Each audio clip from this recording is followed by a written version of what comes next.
All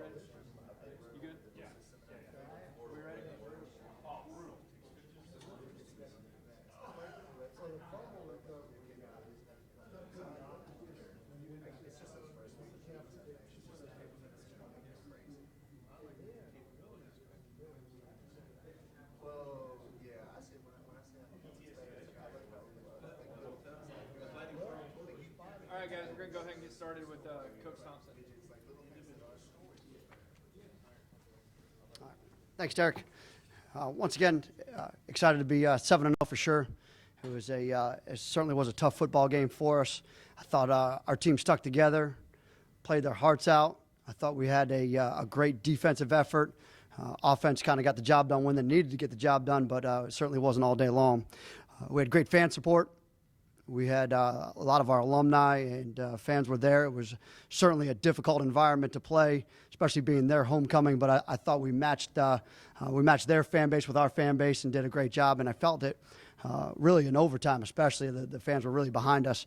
I would really like to thank General Rosa and Captain Peluso for bringing the Corps Cadets up there. When I looked up at the end of the game, I mean, they were doing push-ups, they were cheering, they were falling all over each other. It was just great to see, and it was great to see the excitement in a visiting stadium. So I want to thank that. Like I said, we didn't play particularly well on offense. We made a lot of mistakes. I think they had a great game plan for sure. A lot of it was because of their defense. They were very stout in there, did a good job of moving around enough in there. And really forcing us to do things that we didn't really want to do, and really probably should have thrown the ball a little bit more in the first half. Would have been a little bit better off. Defensively, we had a great defensive game plan after watching it. I think our guys played extremely fast. We created 4 turnovers, and trying to get 4 turnovers from a team that had only given up 4 all year long was difficult. So we forced a lot of pressure situations. Our guys were really just fitting in the right spots and getting there really fast. And Miles Pierce is going to get up here in a second. But in particular, I think he's had the best game of his career. He was in the right spot. He was being physical out there. He was creating some chaos in the backfield. So I thought for sure that was his best game, as well as Collie Williams and Jonathan King, who was here a couple weeks ago. They've all done great jobs on defense, and they played extremely fast, knowing exactly what to do, where to go, and how to get there. Those 4 turnovers, the nice part is they led to points, and they ended up eventually winning the football game on the last one there. So that was a good thing. The defense really bailed the offense out. But I thought you're going to have to win some of those football games, especially against a team that knows what they're doing. It wasn't a shock to me at all. I knew that Coach Ayers had been really planning that one and planning it especially on defense. And they did exactly what they wanted to do other than take care of the football. This week, of course, our goal is to be 8-0. We are looking strictly at East Tennessee State right now. We've been watching them all throughout the year. They've done a good job. I know recently they just beat West Virginia Wesleyan on a Thursday night, which gives them about another day or so to be able to prepare for us. So we've got to do our good job of just getting our practice reps in there and doing a good job of being able to take good, clean reps in practice so we don't have to redo anything this week. They're very balanced on offense. They've got a good quarterback. We've got a really nice offensive line. They do a good job of running and throwing the football. I really had an opportunity to watch them a lot versus Western Carolina, which I thought was probably their best game on offense before the West Virginia Wesleyan game. And I'm impressed. I know they're very young still, but the quarterback he makes good decisions, very rarely turns it over. And I know they're about 100% in the red zone, so we've got to try to keep them out of the red zone as best we can. On defense, they did a good job. We've been watching them against Kennesaw State. We've been watching them against Wofford, 2 similar style of offenses. And I know Coach Torbish has been around quite a bit, and he knows exactly what this offense is all about and knows how he wants to handle it with the 50 defense that he runs. And he's got a couple of other multiple fronts in there. So we definitely got to do a good job of preparing on offense in all phases of our game at this point. And really focusing on just doing what we do and doing what we do best, take care of the football, drive the football, run the football, establish the fullback a little bit more. Other than that, I'm really excited about the week. I'm really excited to be home. I think there'll be a great home crowd for us. And really, I think the Corps Cadets will be behind us, and I'm excited to be here. Questions?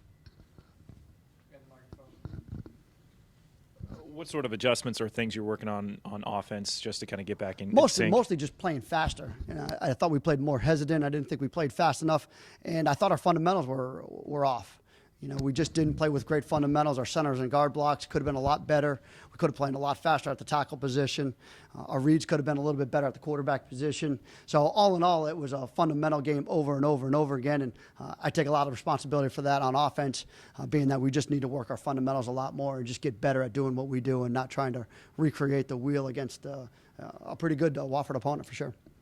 Coach, how important is it with the defense to know, like, they can win a game just like that for the rest of the season, just knowing that if they ever get in that position again, it's kind of they can build from that one? Not only the defense, it's the whole team at this point. We found ways to win it on all sides of the ball. Really, the biggest thing that I thought we took away from Saturday was we were down 14 points at the half, and really we were just in a hole, and we didn't have a whole lot of hope. The best thing that I thought we did was just stick together, and we're able to know that all we needed was one big play. One big play led to two big plays, and the next thing you know, within a matter of 10 minutes or so, we had the lead. We were up 14-13 there. So at any moment, this game can turn on you, and that can turn on you even if you do have the lead and you are up by that margin. Next thing you know is you make two mistakes, two critical errors, and you're down by 1 point as they were. But I got to hand it to them because they battled back and they put together a nice offensive drive to go up and convert the 2 points to go up by 21-14. So you got to hand it to them. They've done a good job there. When you're playing a team as young as ETSU, how much thought do you get to shortening that game? Because then that lets them kind of hang around longer. Or do you just do what you do and don't worry about it? Or yeah, part of it is you do what you do and you don't worry about it. Part of it for us is we want to establish the tempo as we always do. We're not going to treat these guys any differently because they're newer or younger or anything else like that. I think, once again, that focus has got to be mostly on us, and it's got to be mostly on us on the offensive side. I think on the defensive side, if we can get them off the field, it'll certainly add to that on offense, and we'll be able to continue to do what we do and try to wear on them as much as we can on the offensive side. So put them both together, offense and defense. We need to both do what we do and do what we do well and find a way to win games like we have. Khalik's play at the end of the game was obviously impressive, but at this point, with some of the things your players are pulling off, are you even surprised anymore to see things like that? I mean, I was more, like you said, more impressed than I was surprised. They've made plays. They've made plays all year long, whether it be on the special teams or a big play on offense like we had against Furman, or a big play on defense like we had just this past week. I think the most impressive thing about it was the way that he made the play. I had a blocked view of it. I didn't see it. I knew what was coming at him, and I knew it was going to be a little bit of a risk-reward on our end. But to see him reach back and pitch a ball, catch a pitch out of the air is tough to do. And then to take it to the house, which is probably the key because we weren't exactly walking the dog on offense. So I thought he did an excellent job of just being able to focus, concentrate, catch the ball out of the air, and then go ahead and score. But yeah, it certainly was a phenomenal play on his part. You mentioned that it was Miles Pierce's best game so far. Can you just talk about his development over the season?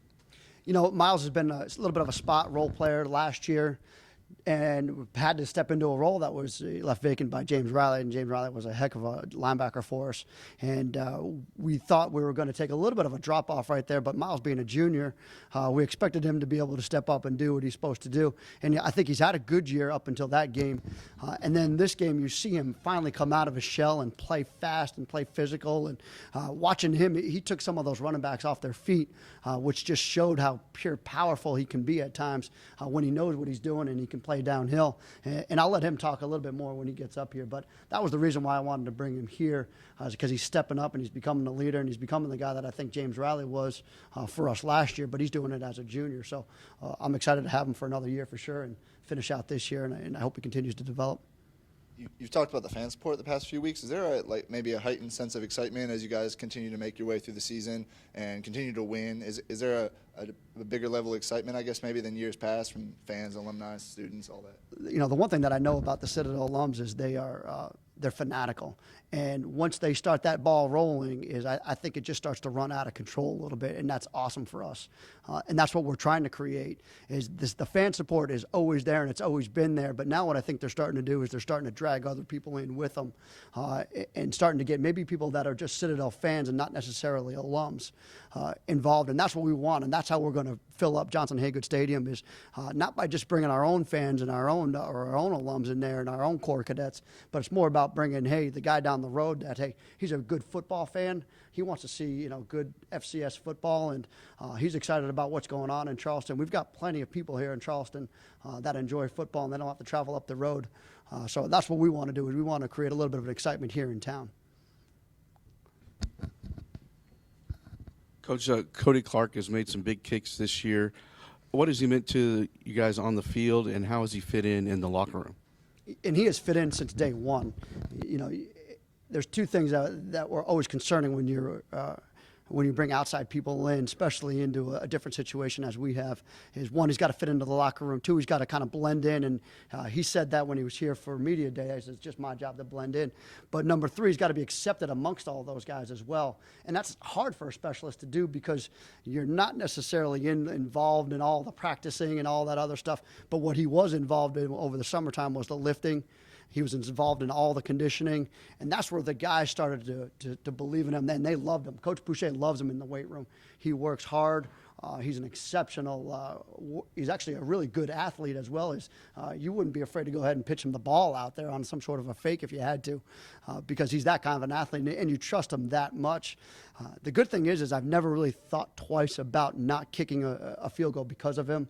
He's always been, hey, let's just put Cody out there, he'll be fine. And I didn't even think twice about it the other day, other than maybe the going for two, and that was mostly where we were at the game, was we're just trying to win the game. It had nothing to do with him. But he's been a tremendous asset to him, and I think he's developed a great relationship with Will, but he's also developed and he's brought along Godek, who I think is going to be a tremendous. He's got a powerful leg, as you can see on a lot of the kickoffs. And so moving forward to next year, that plan is working out the way that I want it to. So Cody can develop Jacob, and Jacob will take over next year for us. Anything else, Coach? All right, appreciate it calling me out. Thank you.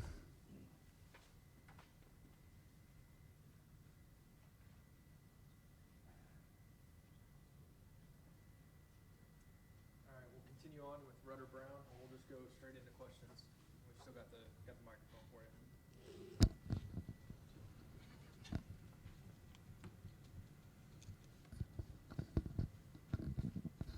Rudder, do you think there's a real difference on the team now from maybe a couple years ago when you get behind in a game? The attitude, just the coming together that Coach mentioned. Is there a difference from years past? Oh, I think there is for sure. I know with the group of guys that we got, if it's a close game in the fourth quarter, we're able to pull something out. We just have the guys who are senior leaders with us. We all believe in each other so much that when we know when it comes down to it, we're able to make the plays to keep ourselves in the game and win it.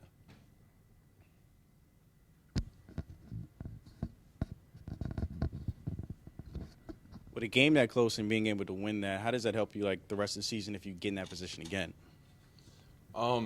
It's just confidence. We just know if the game's close, guys on both sides of the ball will be able to make plays and give us that opportunity to get the win.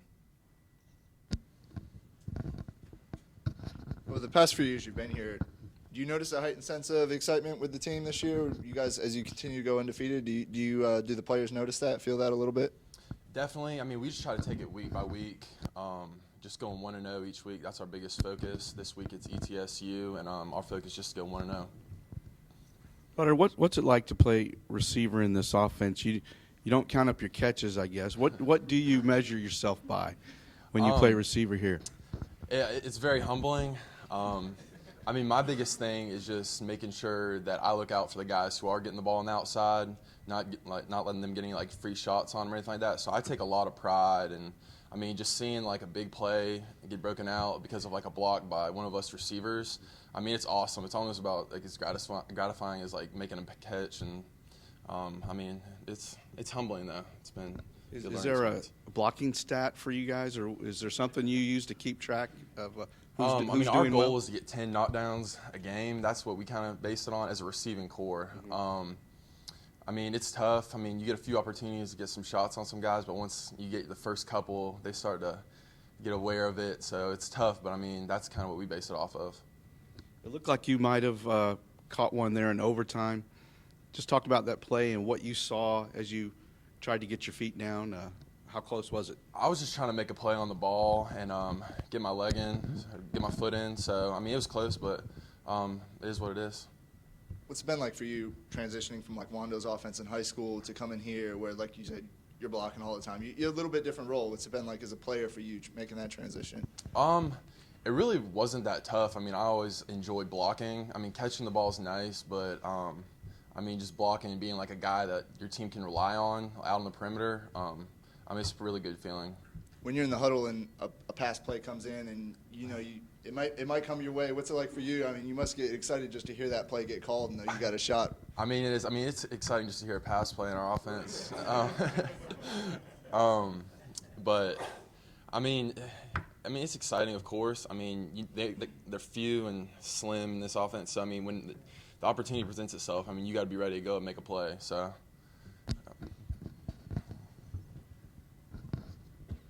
You guys notice any change on campus? You know, like, are people paying more attention to football, or do they treat you a little differently than maybe a couple of years ago when it wasn't going as well? Not really. I mean, there's obviously like a heightened sense of excitement because, when we win, the core gets overnights and stuff. So, I mean, they love it when we can get a W on Saturdays. But, yeah, I mean, we love having them in the stands. I mean, they've picked it up. Like last year, I thought they were great. But this year, I mean, everyone gets pretty rowdy. And now they're coming to away games, the knobs and stuff. It's awesome to have the support from the core. Anything else for Rudder? All right, thank you.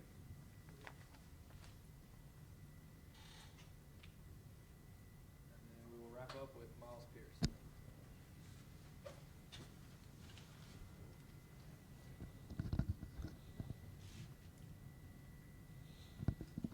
Miles, just what's been the key to your development this year? The key to my development is really just taking coaching to the field. Just as you learn as a defensive player, especially as an inside linebacker, as you learn the defense and come more comfortable with it, you're able to play faster, more physical, get your reads more quickly, so you're able to get to the ball and make more plays. So just really taking coaching to the field, accepting coaching, and getting in the field and making plays has just brought me along to where I'm at this point. What did you see on that last play by Kalik there that kind of helped you guys win that game? What were you seeing from there? The touchdown? Yeah. Well, the coach called a play where both our names came up. That's why I ended up right next to him when he caught the interception. I come in, I see the quarterback, I see him throw it, and I turn. I just see Khalid jump in the air. So I see him catch it. He's bobbling at first. I'm like, all right, just come down with it, make sure you secure the ball. So he catches it, he starts running. So I get a block on the quarterback. He coasts right in the end zone. And just that's probably one of the most exciting moments that we've had this season.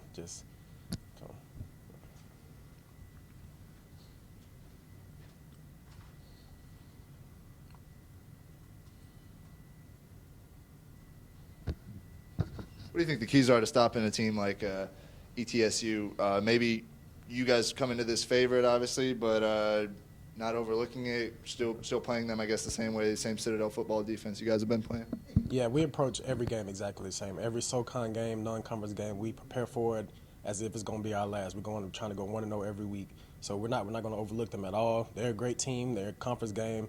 All conference games are big games, and it's another step in reaching our goals. So we're going to focus on them. They're a pretty good team, pretty balanced, passing and rushing. So we're going to prepare for them as any other week, any other conference game. How much fun has it been for you to play on a defense like this? Of course, you guys have a lot to do with the 7-0. How much fun has it been for you in the locker room? It's been very exciting. It's just you guys we're around, especially how our school is set up. We're around the guys so much more, even more often than other football teams. So you really is like a big family, like brothers. So when you get out there, even if you're not making a play, you see your brother making a play, you that much more excited for him. So when you making plays with your brothers, it just makes football that much more rewarding in the end.